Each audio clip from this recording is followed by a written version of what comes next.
Assalamualaikum warahmatullahi wabarakatuh. Halo semuanya, berjumpa kembali dengan saya Sudirman dalam YouTube saya atau adalah Dirman Tip. Senang sekali yaitu saya bisa bertemu dengan kalian semuanya walaupun kita melalui link YouTube ya. Tetapi kali ini saya akan membahas terkait dengan bagaimana sih cara kita melakukan pengolahan data regresi gitu ya dengan menggunakan SPSS ya. Karena ini banyak sekali, ini beberapa teman-teman saya kemarin itu pada tanya ke saya, Mas Dirman, Kak Dirman gitu ya, bagaimana sih caranya kita melakukan pengolahan data dengan menggunakan SPSS gitu ya, biar kita ini mudah gitu dalam melakukannya dan kita juga bisa tahu bagaimana sih cara interpretasi datanya gitu ya. Tanpa panjang-panjang gitu ya, tanpa lama-lama saya akan menjelaskan tahapan-tahapan bagaimana sih cara kita melakukan pengolahan data khususnya adalah regresi dengan menggunakan statistik SPSS. Baik teman-teman, baik teman-teman, di sini saya sudah memiliki salah satu contoh gitu ya, bagaimana ketika ada data-data regresi linear berganda gitu ya, kita olah dengan menggunakan SPSS. Nah, dimana kita tahu bahwa ketika kita ngomongin terkait dengan regresi nih teman-teman, bahwa regresi itu untuk melihat pengaruh nih ya. Dimana regresi itu ada dua nih teman-teman, ada regresi sederhana dan ada regresi berganda. Kalau kali ini yang penting intinya berpengaruh untuk mengetahui pengaruh nih teman-teman ya. Kalau regresi linear sederhana ini untuk mengetahui pengaruh variabel bebas terhadap variabel terikat, di mana variabelnya ini hanya satu nih untuk variabel bebasnya, namun untuk variabel terikatnya itu juga satu. Kalau regresi linear berganda ini adalah di mana untuk mengetahui apakah terdapat pengaruh atau tidak antara variabel bebas dengan variabel terikat, namun untuk variabel bebasnya itu lebih daripada satu nih teman-teman. Nah, kalau kali ini saya akan menjelaskan kepada kalian ada salah satu contoh di mana ini ada seorang mahasiswa teknologi hasil pertanian ini akan meneliti apakah terdapat pengaruh kualitas produk, tempat, dan harga ini terhadap keputusan pemilihan kafe nih di Majene Sulawesi Barat. Nah, di sini ada variabel bebasnya. Variabel bebasnya itu ada 3 nih teman-teman. Ada kualitas produk, yaitu adalah kita lambangkan dengan X1, kemudian adalah tempat, kita lambangkan dengan X2, dan juga harga ini untuk X3 gitu ya. Dan untuk Y-nya nih teman-teman atau variabel terikatnya itu adalah keputusan pemilihan kafe. Nah, ini jadi tuh pengen tahu gitu ya, mana sih sebenarnya yang mempengaruhi gitu ya keputusan pemilihan kafe di Kota Majene itu, apakah dilihat dari kualitas produk, apakah dilihat dari tempat, apakah dilihat dari harga. Nah, untuk lebih jelasnya mana yang berpengaruh, kita akan coba analisa data dengan menggunakan SPSS. Namun harus teman-teman ketahui bahwa ketika kita melakukan uji regresi berganda nih teman-teman, kita harus memenuhi uji asumsi klasik terlebih dahulu gitu ya. Uji asumsi klasik yang harus kita penuhi terlebih dahulu ini adalah ada 3 hal. Yang pertama adalah kita harus memenuhi normalitas. Nah, jadi teman-teman ini ketika melakukan uji regresi linear berganda itu harus memenuhi uji normalitas. Kemudian yang kedua adalah heterogeneisitas dan multikoloritas. Ini 3 hal ini harus terpenuhi. Yang pertama normalitas, dia harus normal. Heterogeneisitas dan multikoloritas ini tidak boleh terjadi heterogeneisitas dan tidak boleh terjadi multikoloritas. Nah, nanti untuk lebih jelasnya ini akan saya jelaskan ketika teman-teman akan sudah interpretasi data. Nah, itu akan saya jelaskan normalitas itu kayak gimana, multikoloritas itu seperti apa gitu ya. Oke, dan di sini sudah ada datanya gitu ya. Ada data di mana seorang mahasiswa ini melakukan penelitian, dia sudah menyebarkan kepada para konsumen gitu ya. Di situ ada 53 konsumen nih teman-teman ya, mulai dari konsumen pertama sampai konsumen 53. Dia sudah mengisi kuesioner, yaitu adalah dilihat dari kualitas produknya, angka-angkanya seperti ini, dilihat dari tempat seperti ini, harga seperti ini, dan keputusan pemilihan seperti ini. Nah, dia pengen tahu nih, mana sih sebenarnya yang berpengaruh gitu. Kita langsung aja buka SPSS kalian gitu ya. Buka SPSS kalian, oke. Seperti biasa teman-teman, hal yang kalian lakukan adalah klik X di sini ya. Kalian X1 aja teman-teman, kan tadi ada variabel bebasnya, ada 3, kita masukkan aja dulu variabel bebasnya. Dan Y sebagai variabel terikat gitu ya. X tadi apa teman-teman? X1 itu adalah kualitas produk, di bagian name kita tulisin kualitas produk. Kualitas produk. Di X2 itu tadi adalah tempat, oke, dan yang ketiga adalah harga. Oke, dan Y-nya adalah keputusan pemilihan. Oke, setelah itu teman-teman, setelah kita sudah memastikan bahwa X1, X2, X3 dan Y sudah kita tulis dengan benar, langkah selanjutnya itu adalah kita masukkan data kita di data view ini gitu ya, di data view di X1, X2, X3 dan juga Y. Ini saya sudah pakai Excel biar lebih mudah untuk masukkan data saya, teman-teman ya. Ini oke. Ini saya copy. Caranya cukup mudah, yaitu ada klik kanan, kemudian copy. Nah, kemudian kita masukkan ke SPSS kita. Nah, langsung aja di paste. Oke, ini kayaknya laptop saya agak error. Oke.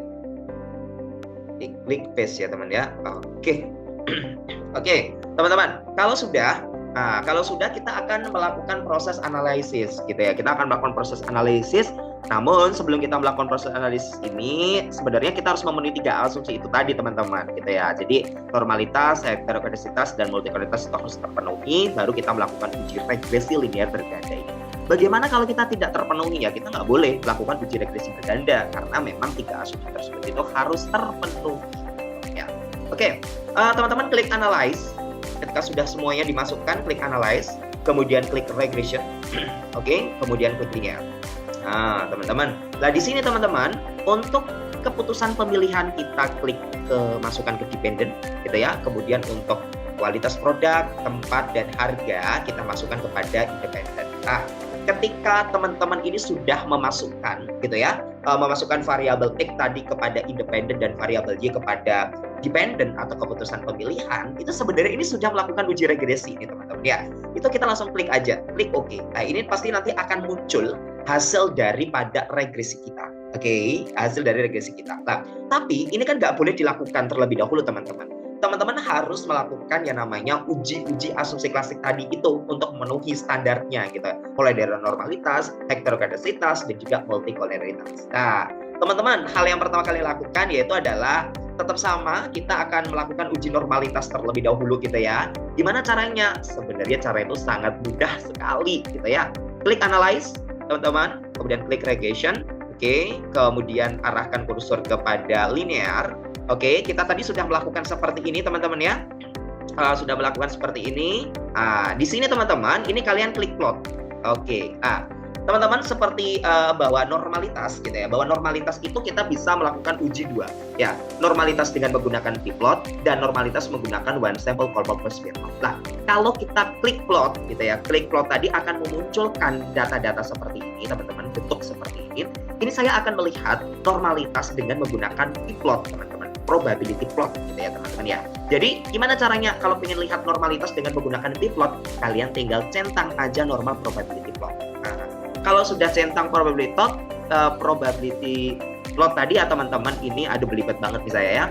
Kalian langsung bisa klik continue. Nah, tapi nggak apa-apa, kita langsung aja untuk hasil uji yang lain gitu ya. Salah satu uji kan tadi normalitas, kita sudah memenuhi normal probability plot ini, kita sudah centang probability plot. Aduh belibet banget nih saya ya, probability plot. Dan nanti ini akan muncul, teman-teman, akan muncul hasil dari normalitas dengan menggunakan probability plot gitu ya.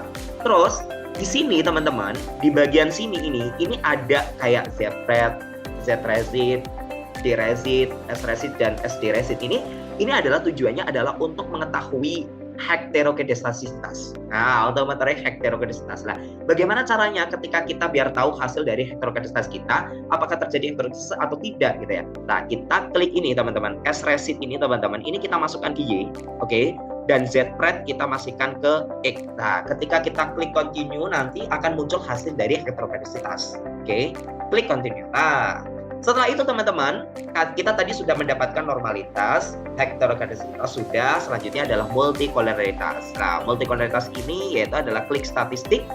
Di sini akan kalian di bagian ini, teman-teman, ini klik collinearity diagnostic. Oke. Dari situ kalian klik continue. Nah, ini nanti akan mendapatkan hasil dari multikoloritas. Oke, teman-teman. Tadi kan saya sudah bilang bahwa kita bisa melakukan uji normalitas itu dengan menggunakan p-plot. Nah, namun kadang itu p-plot itu sulit untuk dipahami gitu ya. Makanya ini saya memberikan rekomendasi ketika normalitas kalian bisa melakukan uji yang lain, tidak hanya p-plot, tapi juga bisa menggunakan one sample Kolmogorov Smirnov. Nah, kalau one sample Kolmogorov Smirnov bagaimana Kak Dirman gitu ya. Nah, kalian coba klik save di sini. Nah, ketika kalian di sini kalian centang unstandardized ini, nanti akan muncul S-receipt yang akan kalian gunakan untuk melakukan uji normalitas dengan menggunakan one sample Kolmogorov-Smirnov nih teman-teman ya. Kemudian coba klik continue. Nah, kemudian setelah itu klik OK. Nah, setelah kalian klik OK nih teman-teman, ini akan muncul semua hasil-hasil dari uji normalitas, heterogeneisitas, multikoloritas, dan juga uji regresi. Nah, itu tadi udah muncul semuanya. Namun, ini belum muncul uji normalitas dengan menggunakan one sample Kolmogorov-Smirnov nih teman-teman. Maka, untuk melakukan uji one sample Kolmogorov-Smirnov, kalian coba lihat SPSS kalian tadi. Oke, nah di sini teman-teman, lah ini akan muncul yang namanya S-receipt. Nah, res 1 ini ya. Lah, res 1 ini nanti digunakan untuk melakukan uji one sample Kolmogorov-Smirnov atau uji normalitas dengan menggunakan one sample Kolmogorov-Smirnov. Caranya bagaimana? Klik analyze, kemudian klik non parametric test ya, kemudian arahkan kursor ke legacy dialog, kemudian adalah one sample KS ini teman. Nah, kemudian di bagian unstandardized ini kalian masukkan ke test variable list, pastikan di sini itu sudah normal dan klik OK. Nah, ini nanti akan muncul hasil-hasil dari uji-uji yang sudah kita lakukan. Oke, masih running ini teman-teman ya. Nah, ini uji one sample Kolmogorov-Smirnov test. Oke. Ini kayak saya lagi agak sedikit batuk nih teman-teman ya. Oke, ini adalah hasil-hasilnya. Ini akan saya copy teman-teman ke Word ya. Ini saya copy dulu ke Word. Ini saya sudah siapkan hasilnya teman-teman. Oke. Ini adalah hasil dari uji-uji yang sudah kita tentukan tadi tahapan-tahapannya. Lah, saya akan menjelaskan bagaimana interpretasi data tersebut. Yang pertama gitu ya. Yang pertama adalah normalitas gitu ya. Normalitas. Hal yang pertama kita lakukan adalah kita akan melihat uji normalitas. Nah, uji normalitas ini teman-teman, itu tadi saya bilang bahwa bisa dilihat dari dua sisi. Bisa menggunakan norma p-plot, yang kedua adalah bisa lihat one sample Kolmogorov-Smirnov gitu ya. Nah, bagaimana kalau melakukan uji normalitas dengan menggunakan p-plot gitu? Hasilnya seperti apa interpretasi datanya gitu ya. Nah, teman-teman, ini adalah merupakan hasilnya. Dia dibilangin dia bisa dikatakan dia normal teman-teman. Bisa dikatakan normal itu bila titik-titik ini. Nah, titik-titik ini itu mengikuti arah garis ini teman-teman. Ketika titik-titik itu mengikuti garis ini. Kalau titik-titik ini tidak mengikuti garis ini, itu enggak normal. Tapi kalau titik-titik ini mengikuti garis ini normal. Nah, kalau saya meyakini bahwa ini data ini adalah normal gitu ya, karena titik-titik ini mengikuti garis ini teman-teman gitu ya. Walaupun dan nggak terlalu jauh melengkok kemana-kemana gitu ya. Jadi ini saya anggap ini merupakan normal gitu ya. Tapi kan ada nih beberapa data ini yang mungkin banyak yang bilang bahwa loh ini menurut saya ini nggak normal gitu ya. Kan datanya masih agak sedikit melenceng gitu ya. Nggak usah khawatir ketika misalkan kalian masih bingung kalau normal p-plot ini normal atau enggak gitu ya. Kalian bisa menggunakan tadi hasil uji dengan normal one sample Kolmogorov-Smirnov gitu.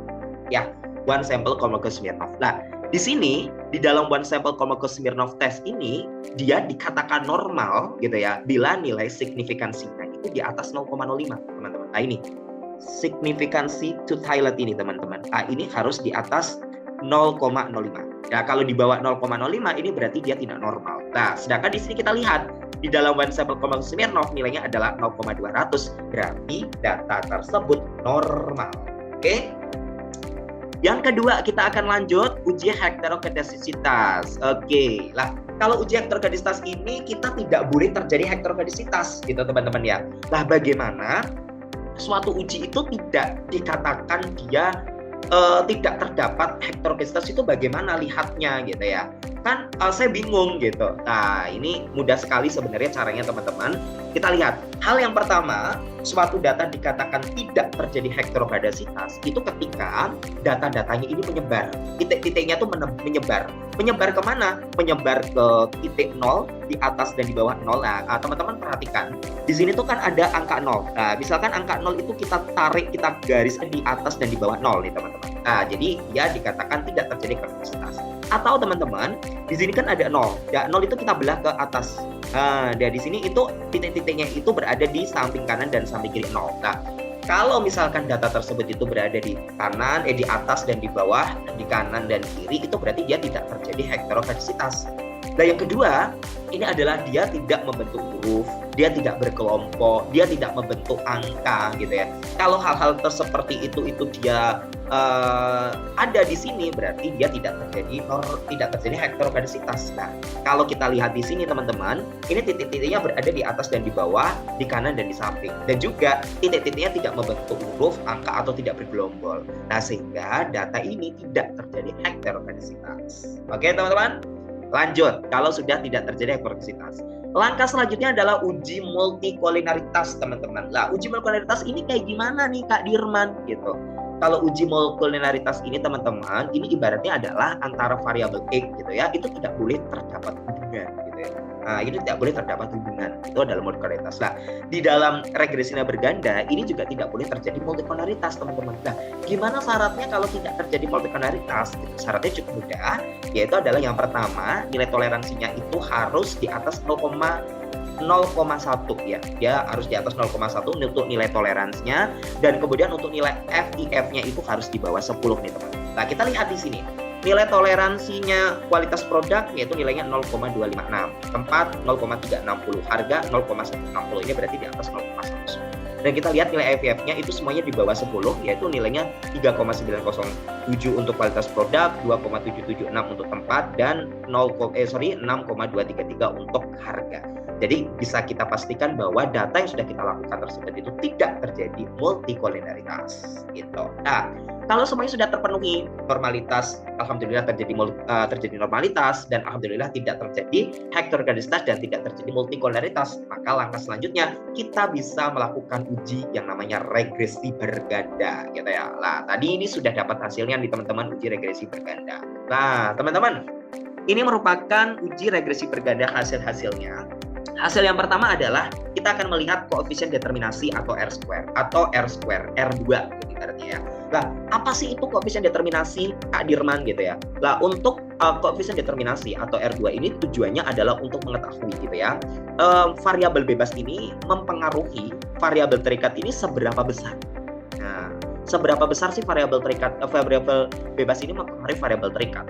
Nah, dia seberapa besarnya itu kita bisa lihat nilai R-square teman-teman. Nah, di sini ada nilai R-square-nya kan 0,732 nih. Nah, 0,732 berarti variabel bebas ini mempengaruhi variabel terikat ini sebesar 0,372, atau ketika dipersenkan ini menjadi 73,2%. Oh, berarti variabel bebas yang meliputi kualitas produk, tempat, dan harga ini berpengaruh terhadap keputusan pembelian ini sebesar 72,3% gitu. 73,2%. Nah, sedangkan faktor sebesar 26,8% ini dipengaruhi oleh faktor lain gitu ya. Nah, kita coba kalian cari faktor apa sih selain kualitas produk, tempat, dan harga yang bisa mempengaruhi keputusan pembelian untuk kafe di Kota Majene ini teman-teman. Nah, ini koefisien determinasi itu seperti itu artinya. Kemudian kita lanjut kepada uji F. Nah, oke. Uji F ini digunakan untuk apa gitu ya? Uji F ini teman-teman, jadi kalian nanti di SPSS kalian lihat hasilnya. Kalau uji F itu yang bagian ANOVA seperti itu gitu ya. Kalau uji F itu untuk mengetahui apakah variabel bebas itu mempengaruhi variabel terikat secara bersama-sama atau tidak gitu ya. Kan tadi kita sudah punya 3 variabel yang berupa kualitas produk, kemudian adalah tempat, dan juga harga. Nah, apakah kualitas produk, tempat, dan harga ini secara bersama-sama itu mempengaruhi variabel Y atau tidak, atau mempengaruhi keputusan pembelian atau tidak, ibaratnya seperti itu gitu, secara bersama-sama. Nah, dia dikatakan berpengaruh atau di variabel bebas dikatakan mempengaruhi variabel terikat itu adalah bila nilai signifikansinya di bawah 0,05. Nah, tapi kalau di atas 0,05 ini berarti tidak ada pengaruh. Nah, kita lihat hasil di sini. Bahwa di sini ini teman-teman, ini adalah nilai signifikansinya yaitu 0,000. Nah, berarti di sini dia berada di bawah 0,05 yang berarti artinya adalah variabel bebas, seluruh variabel bebas baik itu kualitas produk, harga, tempat itu ternyata secara bersama-sama mempengaruhi keputusan pembelian. Oke. Kemudian selanjutnya adalah uji T atau parsial. Nah, apa sih itu uji T atau parsial, Kak Dirman gitu ya? Kalau uji T atau parsial itu adalah salah satu uji di mana uji ini sebenarnya untuk melihat apakah variabel bebas itu berpengaruh terhadap variabel terikat, nah atau tidak, itu secara mandiri atau secara masing-masing atau secara sendiri-sendiri gitu ya. Nah, itu kalau uji F tadi adalah secara bersama-sama, tapi kalau uji T atau parsial ini secara sendiri-sendiri. Nah, kita lihat bahwa suatu data dikatakan, suatu variabel dikatakan berpengaruh, ya sama kayak tadi bila nilai signifikansinya berada di bawah 0,05. Kalau misalkan di atas 0,05 berarti dia tidak berpengaruh, gitu ya teman-teman. Nah, kita lihat di sini bahwa kita akan melihat kualitas produk. Nah, kualitas produk di sini teman-teman, ini nilai signifikansinya di bawah 0,05 karena nilainya adalah 0,009. Yang berarti artinya adalah bahwa kualitas produk ini ternyata mempengaruhi keputusan pembelian. Oke, ini kualitas produk gitu. Kemudian kalau tempat di sini adalah nilainya 0,113. Nah, ini kan berarti di atas 0,05 ya mempengaruhi keputusan. Ya, jadi orang mau datang ke kafe ini tidak berdasarkan tempatnya ternyata teman-teman, tapi berdasarkan kualitas produk dulu yang dilihat gitu ya. Kemudian yang ketiga kita lihat harga gitu ya. Nah, kalau harga di sini adalah untuk harga di sini teman-teman, ini adalah nilainya adalah di bawah 0,05 yaitu adalah 0,01 yang artinya di sini harga juga mempengaruhi keputusan pemilihan kafe di Kota Maji gitu ya. Jadi orang mau datang ke kafe ini ternyata juga dilihat dari segi harga gitu ya. Jadi kalau dari kesimpulannya di sini itu berarti kualitas produk dan harga mempengaruhi Y, sedangkan untuk tempat ini tidak mempengaruhi. Artinya orang melihat ketika mau ke kafe itu dilihat dari kualitas produk dan juga harganya ya. Oke, kita lanjut ke uji regresi linear berganda. Nah, inilah yang akan kita bisa tarik kesimpulan. Artinya di sini apa? Ini digunakan untuk melihat mana sih yang harus kita perbaiki atau mana sih yang harus kita tingkatkan gitu ya dengan adanya regresi linear berganda. Nah, kita perhatikan di sini. Ini nilainya adalah 4,443. Nah, ini sebagai Y-nya yaitu Y 4,443 ditambah 0,375 dari kualitas produk itu punya X1 minus 1,37 X2 dan 0,548 X3. Artinya ini konstanta 4,43 ini adalah mengandung nilai konsentrasi keputusan pemilihan. Ini sebesar 4,43 nih teman-teman. Nah, untuk X1, artinya X1 ini gimana teman-teman? Maksudnya ketika kualitas produk ini ditingkatkan sebesar 1%, maka keputusan pemilihan ini juga akan meningkat sebesar X1 gitu. Nah, ini juga akan digunakan sebagai penafsiran kita untuk ke depan. Oh, berarti ketika saya memperbaiki kualitas produk, maka keputusan pemilihan orang datang ke situ itu akan naik 0,375. Ya, seperti itu. Nah, teman-teman ya. Jadi, itulah merupakan cara-cara pengolahan data dengan menggunakan pengolahan data regresi linear berganda dengan menggunakan SPSS. Cukup mudah teman-teman? Oke, semoga tutorial saya ini bermanfaat untuk kalian gitu ya. Semoga kalau yang skripsi semoga cepat selesai, kemudian yang digunakan di dalam pekerjaan atau di dalam yang lainnya semoga juga bisa membantu kalian dalam melakukan atau dalam menyelesaikan pekerjaan gitu ya.